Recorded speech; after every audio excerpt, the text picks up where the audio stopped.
Technology has given us unprecedented access to the most remote parts of the human body. X-rays, MRIs, CAT scans, PET scans, and sonograms allow doctors to see the innermost workings of our bodies. But even the world's most sophisticated medical equipment cannot peer into a person's character. So how can we determine a person's goodness? How do we know if we should run from a person or trust them with our children?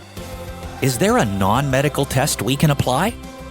Join Vicki, Nathan, and Kent today as they look for the answer by examining the life of Joseph.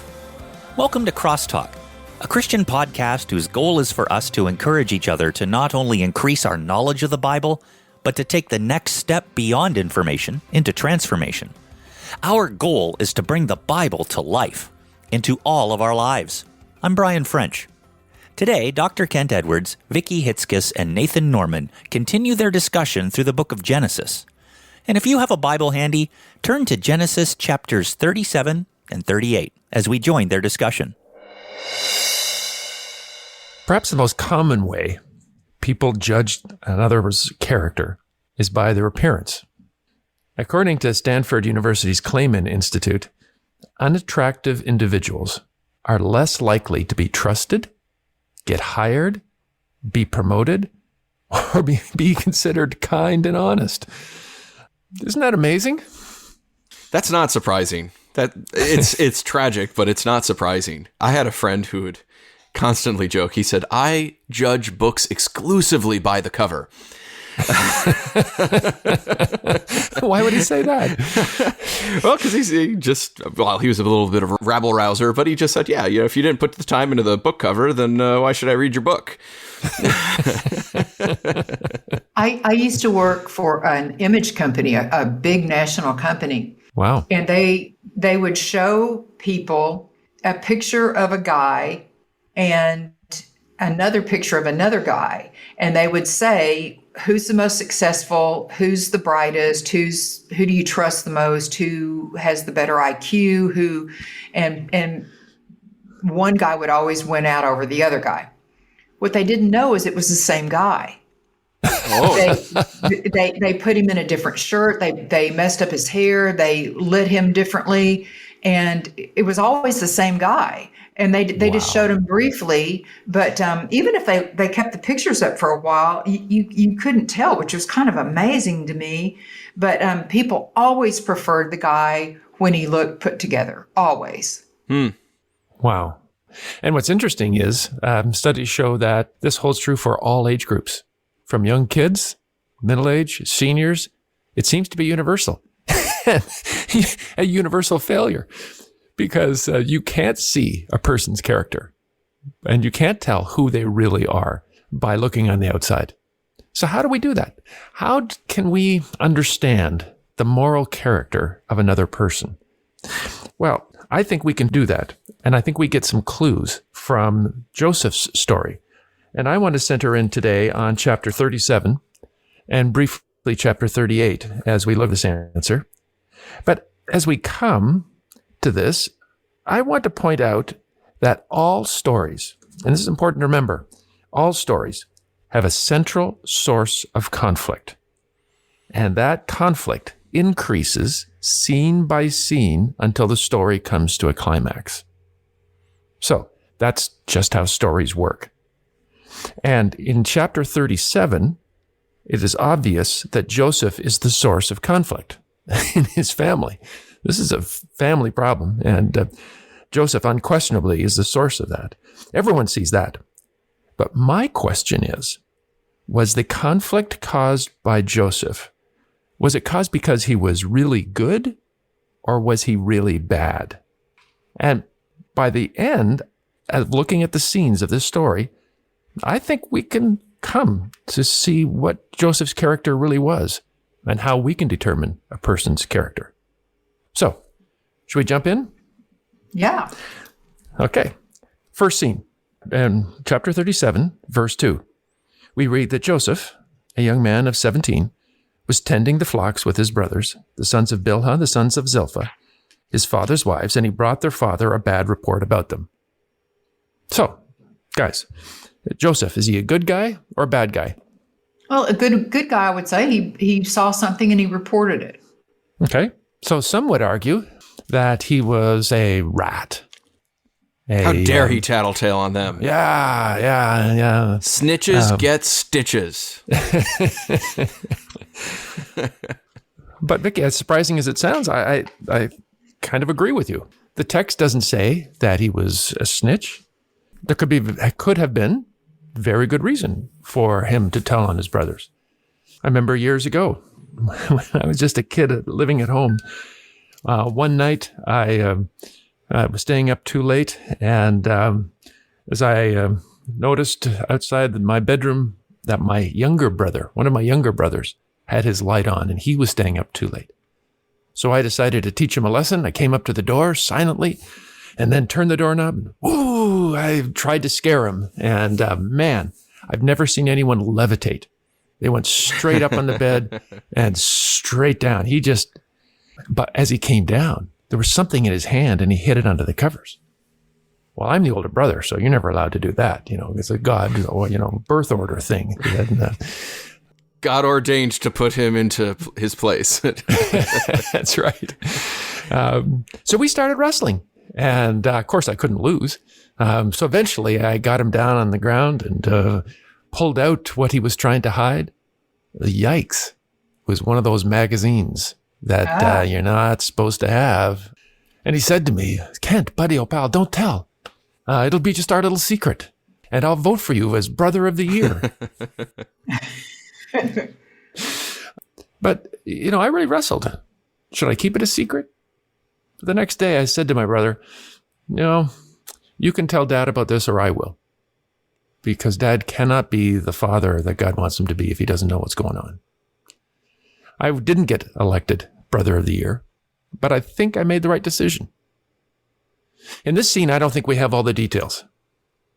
But he's not necessarily a bad guy.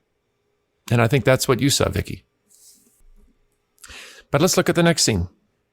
He's not necessarily a good guy either, though. It depends on what they're doing, don't you agree? Yeah. But with the information the narrator gives us, it's vague and it could go either way. I'll grant you that. Yeah, like if he was eating cookies or something, right? Like when he was, oh, come on. Right. In the next scene, we read that Israel loved Joseph more than any of his other sons because he had been born to him in his old age, and he made him a richly ornamented robe. When his brothers saw that their father loved him more than any of them, they hated him and could not speak a kind word to him. Joseph, good guy, bad guy?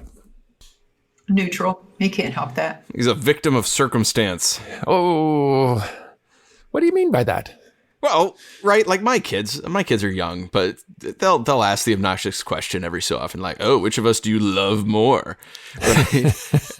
And despite my desire as a dad to say, well, today it happens to be this, right? I never ever will do that because I never want that to be in their minds. And so, of course, I love you both the same and equally. But if I were to give one a toy and not the other one, right?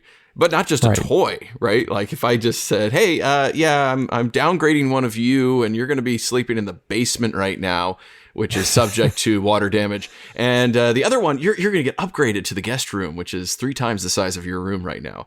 That would not help their relationship very well. Yeah. Because without words, I am communicating I favor one over the other. And that's going to cause conflict. Of course. Right. And the person who caused it here, obviously, was Jacob, right? I mean, he made the choice to treat Joseph different than the others, and that caused the conflict. By the way, why did he do that?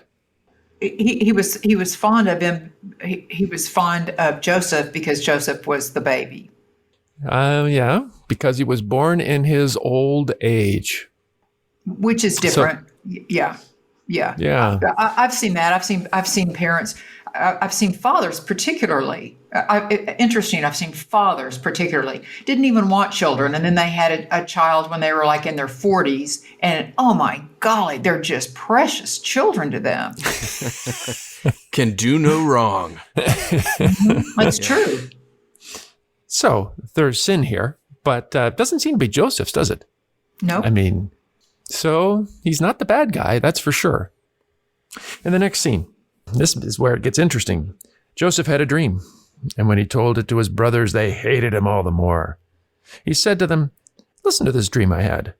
We were binding sheaves of grain out in the field, when suddenly my sheaf rose and stood upright, while your sheaves gathered around mine and bowed down to it. And his brothers said to him, 'Do you intend to reign over us? Will you actually rule us?' And they hated him all the more because of this dream and what he had said." Notice the conflict is increasing, right? His brothers don't like him in every scene, right? Right. And the narrator tells us that they hated him all the more because of this. Okay, so in this scene with the dream, Joseph, good guy, bad guy? Not a wise guy.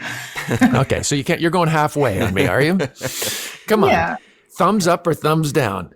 Was he wrong or right in doing what he did?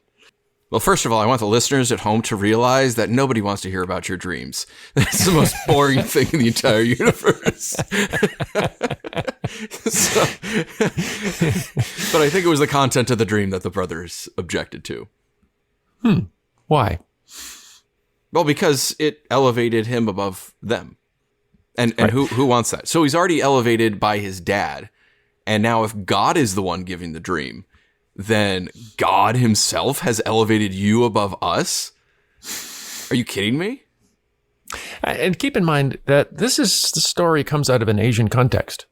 And those listeners to this podcast who are from Asia or familiar with Asia know that birth order is very significant. It is very hierarchical, and nobody steps out of place. Everyone has a role and is determined by birth.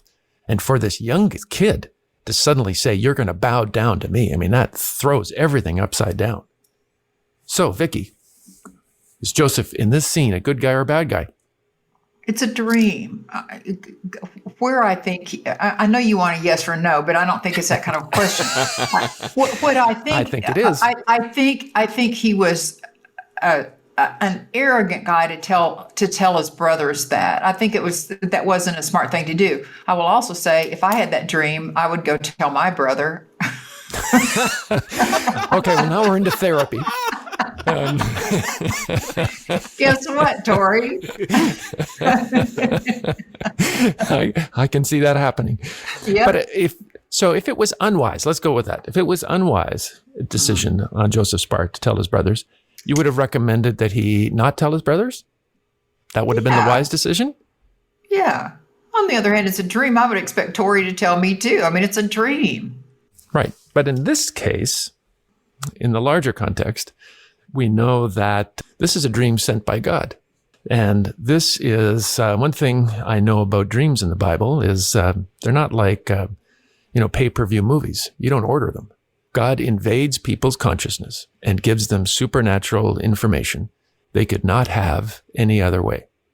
And in this case, the dream, the supernatural information doesn't only refer to himself, in which case I think he could have kept it to himself, but it involves his brothers. And this is not natural. This is unusual.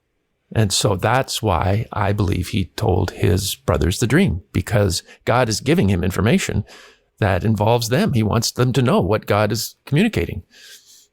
I don't put that kind of press. When I dream, I just dream random weirdo things. I don't think God's speaking to me.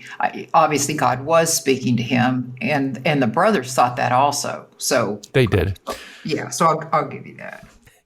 So I'll say that those of our listeners who would say that it would have been wiser for him to keep the information to himself, just to avoid more conflict, I'd say, I don't think I have that right. When God tells me something that is bad news for others, then I think I have an obligation to tell them, like the gospel. I think if people don't want to hear that they need to trust Christ for their salvation and there's no other way to heaven except through Jesus, sorry, I know if you don't like it, but I've got to tell it to you because I'm under obligation, because it affects you and your life as well. So I think Joseph clearly understood that his brothers would be upset, but he was willing to do it anyway, because he knew they needed to hear it, because this was God's word. So again, I'd put my thumbs up for Joseph. I think he's a good guy here. But then in the next scene, he has another dream, similar to the first, except even more intense. What makes this dream different than the last one? Do you know, Nathan? No, it's not just like sheaves of wheat in the field. Now it's the very stars in heaven themselves bowing down to him. And when he told his father and his brothers about this dream, his father rebuked him because now he's included in the dream. Will your mother and I and your brothers actually come down and bow to the ground before you? There's no question. Jacob is upset that Joseph would be saying that he will be superior even to his father. He's upset. Joseph, good guy, bad guy? Well, they think he's a bad guy. I know. But what do you think? Should he have kept it to himself? Or should he have told his family about this dream? I don't know that good and bad are the right ways to look at this. I don't know why God showed him this. I don't see that it benefits the family to know it. Maybe the question is, did Joseph do the right thing? The wise thing. Did he, was it correct for him to share this, or was it not? The other thing we need to consider is Joseph causing this family turmoil that is increasing in every scene because he's doing something wrong or because he's doing something right? I think, we know the end of the story and we know how this all bears out, so this all makes sense that it happened. But in verse 11, it says his brothers were jealous of him, and his father, after yelling at him and being angry, it says, but his father kept the matter in mind. So there's like a little, the narrator gives us just a little bit of something to say. Jacob thought about this, and the fact that Jacob thought about it, he immediately dismissed it, but then he goes back and goes, what if there's something to this? Okay. I think you're right. Let's look at the next scene, because now as we move from verse 12 and following, I think the source of the conflict of the story becomes very clear. In verse 12, now his brothers had gone to graze their father's flocks near Shechem, and Israel said to Joseph, as you know, your brothers are grazing the flocks near Shechem. Come, I am going to send you to them. Very well, he replied. So he said to them, go and see if all is well with your brothers and with the flocks, and bring back word to me. And then he sent off from the valley of Hebron. Okay, there's a lot of stuff here we need to unpack. Tell me, was Jacob a good farmer or a bad farmer? Good. The story has told how he made money off flocks. Right. Yeah, he's all his life. Right. So answer me this. Did he live in the city or the country? Country, I assume. Why? Because he had a lot of flocks. Right. Right. You need space. So any good farmer always pitches their tent where there is a good supply of food and water, right? Right. And that's why they would move. They would move from place to place, but always making sure that they had what their animals needed to survive. Okay.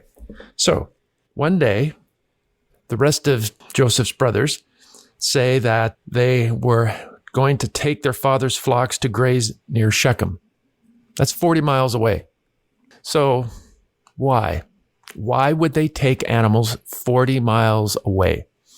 Was it because they wanted to treat the animals to a new blade of grass? Why would they walk 40 miles driving sheep in order to... why would they do that? Yeah, that's a long way away. I mean, in Bible times, I think they say about 20 miles is a day's walk, but you can't go that fast with animals and herds and people. So, I mean, this is like, I don't know, what, a 3+ day journey, maybe a 4-day journey to get out of town. So that's a question. Why would they go there? And then I'd say, who was the only brother not invited? Now I'm having flashbacks when my older brother went to the Renaissance fair without me, even though I begged him to take me with him and his friends.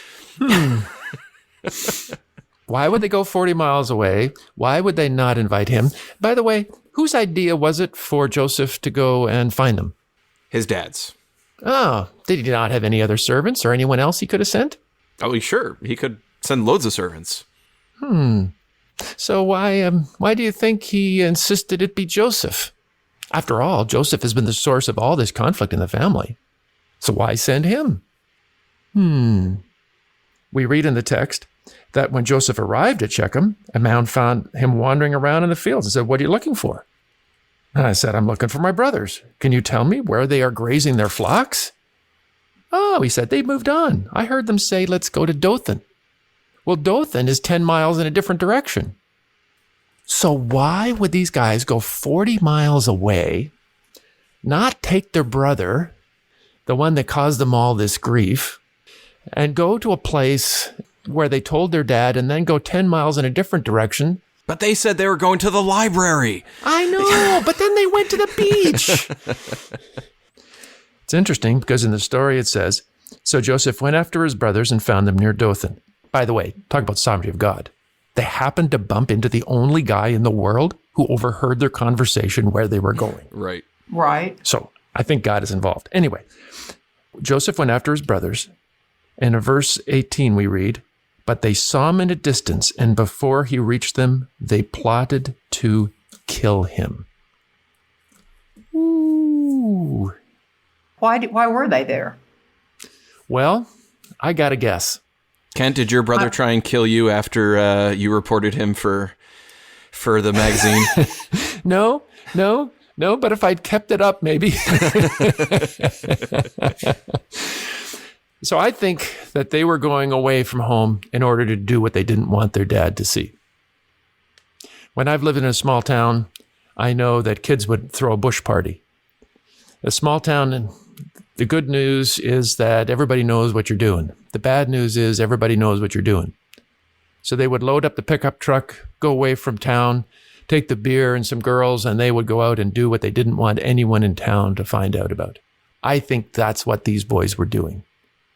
I think they were deliberately going away in order to sin and sin boldly. And they didn't want Joseph with them because Joseph has a pattern of always doing the right thing. And they knew they couldn't buy him off. And I knew they were doing something wrong because whenever you catch your kids doing something wrong, you can tell by their reaction when they get caught. Have you ever seen that, Nathan? Oh my goodness, all the time. I don't even know what you were doing was wrong. I just can tell that you were doing something wrong, right? And the greater the reaction, the greater the fear that I'm going to get in real trouble because you caught me doing it. Right.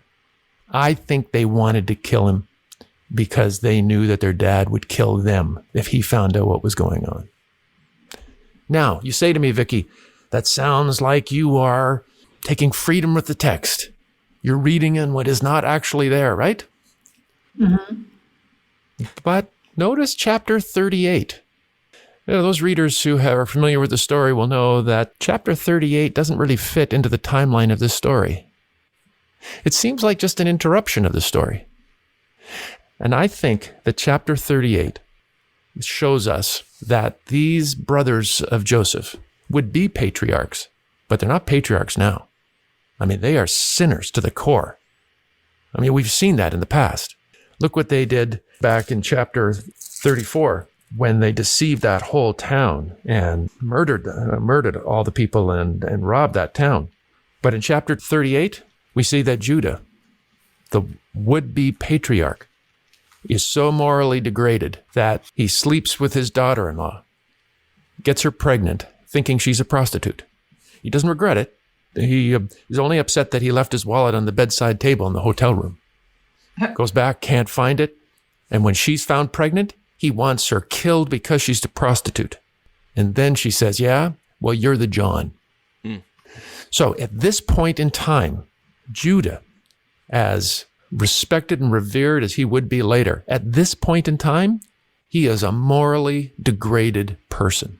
I think chapter 38 gives us insight into his brothers in chapter 37. And I can also show you how degraded they were, because in chapter 37, they decide to sell their brother to the Midianites for money. When I do the conversion, I think they're basically making about $100 a brother to sell him to the Midianites into slavery. I may not have always liked my brothers, but I never considered selling them into slavery. And if I did, would $100 be enough payment? They took that $100, they shoved it in their pocket. Now they needed a story to tell their dear old dad. And so we read that they got Joseph's robe in verse 31, slaughtered a goat, and dipped the robe in the blood. And they took the ornamented robe back to their father and said, "We found this. Examine it to see whether it is your son's robe." And Jacob tore his clothes, put on sackcloth. "It is my son's robe. Some ferocious animal has devoured him." And all his sons and daughters came in to comfort him. But he refused to be comforted. "No," he said, "in mourning I'll go down to the grave to my son." And his father wept for him. Wow, that's amazing. That is the most immoral thing I'm aware of. I mean, years ago, one of my brothers and his wife were killed 3 days before Christmas. Wow. I was devastated. I mean, I was devastated. But when I saw the grief my parents had, it was much deeper than mine. They were immobilized for years. They were just traumatized by the loss of their son. Mm.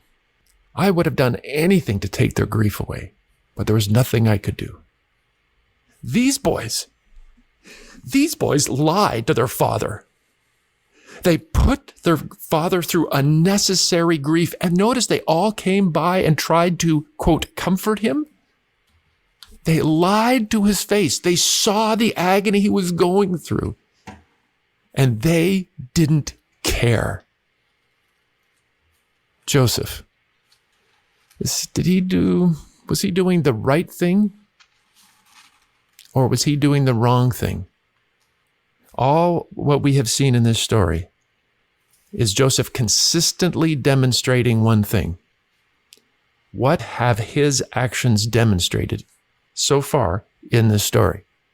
He's going to do what he thinks the right thing to do is. Regardless of the consequences. Regardless of the consequences. Do you think he knew in each scene the tension was going to get worse and worse and worse? Yeah, I can't imagine when, Jacob sends him out to go find his brothers. Like, really? You're sending me out to these guys who, come on. But he still went. He still went. Joseph's not stupid, as we see in later sections here. So he knows that they hate him. And he knows it's not going to go well. In every scene, Joseph does what is right, regardless of the personal consequences. I mean, that's the consistent theme that we see, scene after scene after scene after scene. Somebody once said, the true test of a man's character is what he does when no one's watching. Yeah, I'm not sure I agree.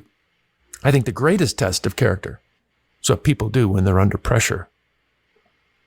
When life turns upside down, when everything goes wrong, what do we do then? I think that's when we're most likely to lie, cheat, steal, to give in to ungodly decisions. I mean, the fact is, all boats float on calm summer days. It's when the November storms blow that our mettle is revealed. No, forget good looks.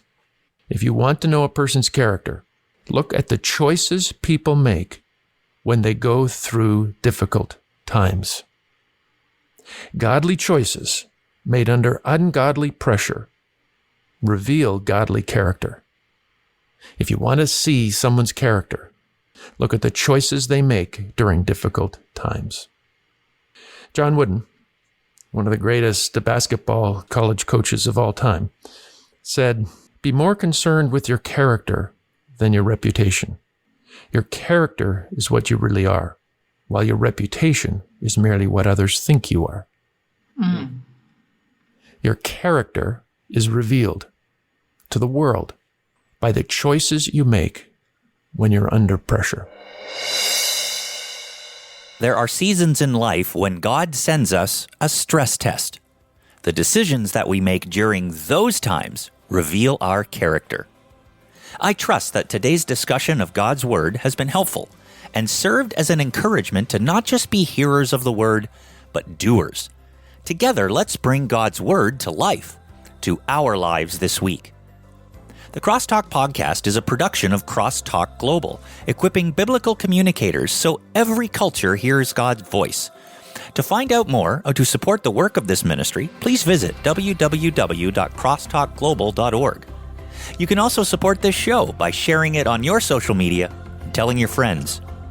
Tune in next Friday as we continue looking at Joseph's life in our journey through the book of Genesis.